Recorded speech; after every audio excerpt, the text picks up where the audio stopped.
Nuggets तो हम सभी को पसंद है, चाहे वो घर पर तैयार किए हुए हो या फिर रेडीमेड हो। तो आज मैं आपके साथ शेयर कर रही हूँ रिच चीजी पनीर नगेट्स की रेसिपी। तो शुरू करें। पनीर चीज़ी नगेट बनाने के लिए मैंने यहाँ पर करीब 200 ग्राम जितना पनीर ले लिया है और पनीर को हाथ से ही क्रम्बल कर लिया था। उसी के साथ कुछ मसाले और डाल लिए थे, जिसमें मिक्स हर्ब, चिली फ्लेक्स, थोड़ा सा खटाई के लिए अमचूर पाउडर इस्तेमाल किया था, ओरेगानो और साथ ही में ड्राई गार्लिक पाउडर यूज किया था। लास्ट में बस थोड़ा सा नमक और डाल दिया। सारी चीज़ों को बहुत ही अच्छे से मिक्स कर दिया था।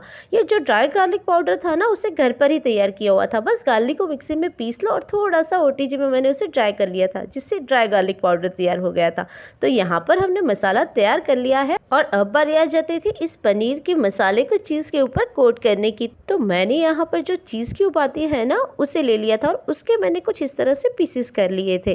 पीसेस मैंने फिंगर साइज के किए थे। बस फिर तो क्या, थोड़ा सा पनीर का मसाला लिया, उसे थोड़ा सा टैप कर लिया था और उसके बाद बीच में रख दिया था मैंने जो चीज़ की क्यूब थी ना, उसे इस तरह से रखने के बाद उसे कोट कर लिया था, पूरा उसे कवर कर लिया था और उसको शेप दे दिया था मैंने रेक्टेंगुलर। जैसे ही शेप तैयार हुआ था, उसके बाद जो पनीर था वो थोड़ा सा ज़्यादा ही सॉफ्ट हो गया था, जिसकी वजह से शेप थोड़े थोड़े से इधर उधर हो रहे थे। तो मैंने क्या करा था, इसे कुछ देर के लिए फ्रिज में छोड़ दिया था, करीब हाफ एन आवर के लिए, जिसकी वजह से पनीर नगेट्स थोड़े से सेट हो जाए। तो यहाँ पर मैंने फ्रिज में रखने के बाद निकाल लिए थे कॉर्नफ्लेक्स। तो यहाँ पर मैंने करीब 1 कप जितने कॉर्नफ्लेक्स लिए थे और इस कॉर्नफ्लेक्स को मैंने मिक्सी में दरदरा पीस लिया था। दरदरा माने इस तरह से पीसा था कि जो उसके थोड़े थोड़े से दाने दिखते रहे।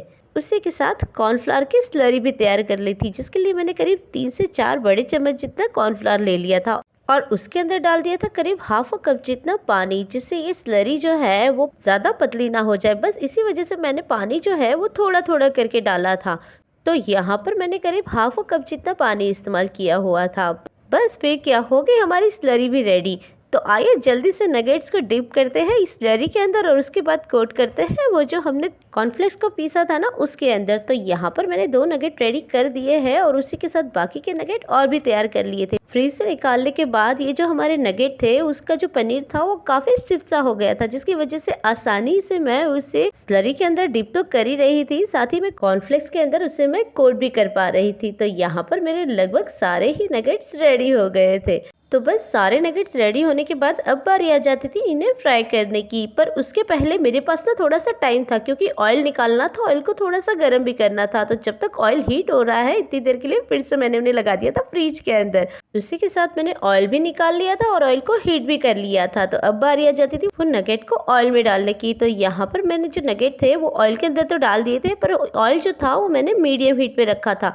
उसी के साथ मैंने बहुत ही छोटी सी कढ़ाई ली हुई थी और ऑयल की क्वांटिटी भी बहुत कम रखी थी। तो यहाँ पर मैं नगेट को दो दो करके ही फ्राई कर रही थी। उसी के साथ जो ऑयल था ना, उसे मैं स्पून से थोड़ा थोड़ा सा उसके ऊपर भी डाल रही थी, ताकि हमारे जो नगेट है वो चारों तरफ से इक्वल लेवल पे गोल्डन ब्राउन हो जाए। तो यहाँ पर गोल्डन कलर के हो जाने के बाद मैंने उन्हें निकाल लिया था और यहाँ पर मेरे सारे नगेट्स फ्राई होकर रेडी हो गए हैं। तो आइए जल्दी से प्लेटिंग कर लेते हैं। तो मैंने फटाफट से ये जो नगेट है उन्हें एक बार प्लेट में रख दिया। उसी के साथ में सर्व किया था मैंने केचप और साथ में रख दी थी मैंने हरी वाली चटनी। जो ये हरी वाली चटनी है ना, उसकी रेसिपी मैं पहले भी शेयर कर चुकी हूँ। तो इसे मैंने निकाला था फ्रीजर के अंदर से एज ए क्यूब और उसके बाद उसे सर्व किया था।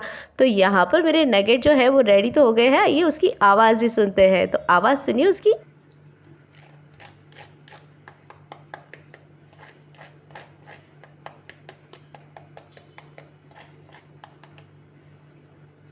तो देखा ना हमारे नगेट कितने क्रिस्पी हुए हैं। तो बनाइए इसे और एंजॉय जरूर कीजिए।